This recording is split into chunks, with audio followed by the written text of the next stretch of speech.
ఈ స్టోరీ అంటే డైరెక్షన్ అనేది ఒక స్టోరీ వచ్చిన తర్వాత మెయిన్గా కొన్ని ఎలిమెంట్స్ పరంగా చూస్తాం. అలా మీరు ఏమైనా చూసారా? అది మేము ఎంటర్టైన్మెంటే చూస్తామండి బేసికల్గా. స్టోరీలో ఫుల్ ఎంటర్టైన్మెంట్ ఉంటుంది. సో ఆ ఎంటర్టైన్మెంట్ కోసమే సినిమా తీసినాం. ముందు అనుకున్నప్పుడు సప్తగిరి గారిని అనుకున్నారా లేదంటే?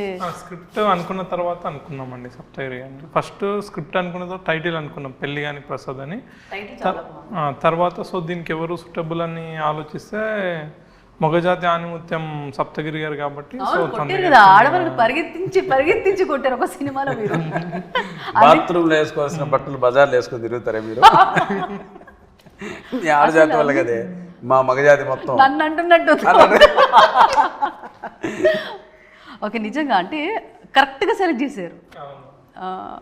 మా అదృష్టం, మా స్క్రిప్ట్కి సప్తగిరి గారు దొరకడం అనేది మా అదృష్టం. ఎలా అప్రోచ్ అయ్యారు? మీకు స్టోరీ ఎక్కడ నచ్చిందండి? అంటే నరేషన్ చెప్పేటప్పుడు అంటే ఎక్కడ మీరు చేయాలనుకున్నారు? ఫస్ట్ టైం ఒక మంచి యూత్ బ్యాచ్ అప్పుడే బీటెక్ కంప్లీట్ చేసి బయటకు వచ్చారు. అఖిల్ వర్మ కావచ్చు, నవ్వే డ్రా ఎప్పుడూ అయిపోయిందా అదే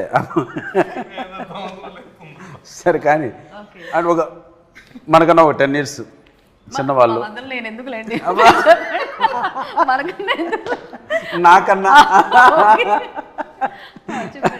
నాకన్నా ఒక తక్కువ వయసు ఉన్న వాళ్ళు, ఈ జనరేషన్కి ఇటు అటు మధ్యలో ఊగిసలాడుతున్న వాళ్ళు, ప్లస్ అఖిల్ వర్మ డైలాగ్స్, లోహిత్ కథ అన్న అభిలాష్ రెడ్డి డైరెక్షన్, ఇవన్నీ అంటే ఏంటంటే వీళ్ళు చెప్పిన స్క్రిప్ట్ నరేట్ చేసేటప్పుడు ఒక 54 scenes నా కళ్ళ కట్టినట్లు నన్ను నవ్విస్తూ చెప్పారు.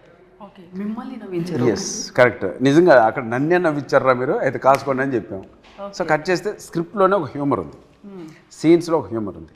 మనం దాన్ని డిస్టర్బ్ చేయకుండా మనం పర్ఫార్మెన్స్ చేస్తే చాలా ఈ సినిమాకి అనేది కూర్చున్నాం. దాని తగ్గట్టు మంచి ప్యాడింగ్ చుట్టూ మంచి కొలాబరేషన్, హీరోయిన్ ప్రియాంక శర్మ గారు అండ్ ప్రమోదిని వడ్లమాని అండ్ మా ఫాదర్ మురళీ శర్మ అండ్ భాష లక్ష్మణ్, మురళీ గౌడ్, లక్ష్మణ్, వీళ్ళందరికీ మా మహాతల్లి అన్నపూర్ణమ్మ గారు, జేసీ గారు, అదే జేసీ వడ్లమాని జేసీ, ఇలా ఒక good know his original name Vadlamani Srinivas. S JC అనే ఒరిజినల్ నేమ్ చెప్పాలి కదా సార్. కొట్టుకోండిరా. బయట చూసా జేసీ రాశారు. ఓ జేసీ గారు వ్యానిటీలోకి వెళ్ళారా? అప్పుడు చూసారా? JC means joint collector.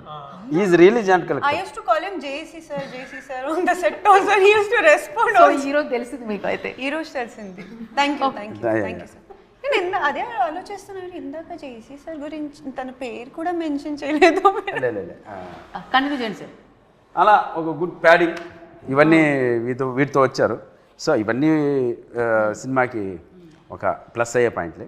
ఫైనల్గా స్క్రిప్ట్ అనేది ఒక 45 scenes నన్ను నవ్వించారంటే ఇది మామూలు విషయం కాదు. ఎస్ సీరియస్గా చెప్తున్నా.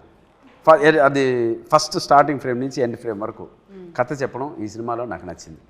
అంటే కథకు వెళ్ళేమో ఫస్ట్ స్టార్టింగ్ నుంచి. సో ఇటువంటి స్క్రిప్ట్ ఎట్టి పరిస్థితుల్లో వదులుకోకూడదు. సో నేను సెకండ్ ఒపీనియన్ కోసం కూడా మారుతి అన్న అడిగాను పోయి ఒకసారి అన్నకి నరేట్ చేయించని చెప్పాను. అన్న కూడా నరేషన్ ఇచ్చారు. ఇచ్చిన తర్వాత నాకు ఒకటే చేసి చెప్పారు, ఎట్టి పరిస్థితులు ఈ స్క్రిప్ట్ను వదులుకోకూడదు, ఫస్ట్ కాపీతో నువ్వు నా దగ్గర రావాలి అని చెప్పారు. దాన్ని కంప్లీట్ చేసి తీసుకెళ్ళి మారుతికి ఫస్ట్ చూపించాను.